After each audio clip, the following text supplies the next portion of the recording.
wanting to start your own at-home apothecary but aren't sure where to begin?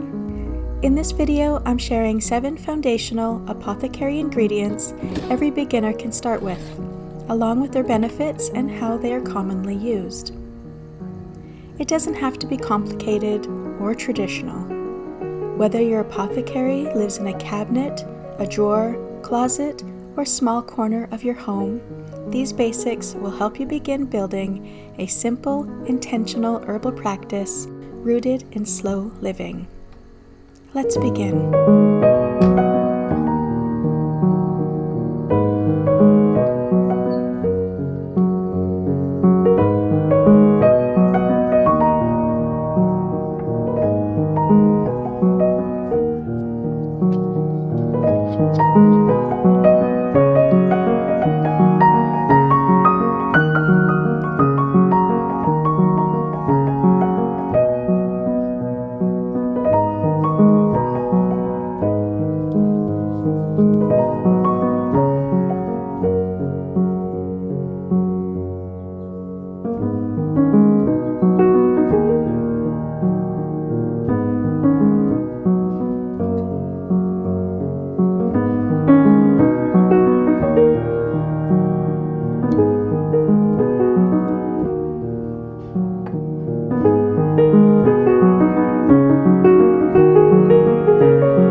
to herbalism, natural skincare, and creating gentle rituals at home, then you're in the right place. Subscribe for more apothecary basics, herbal recipes, and slow living inspiration. I'll see you soon.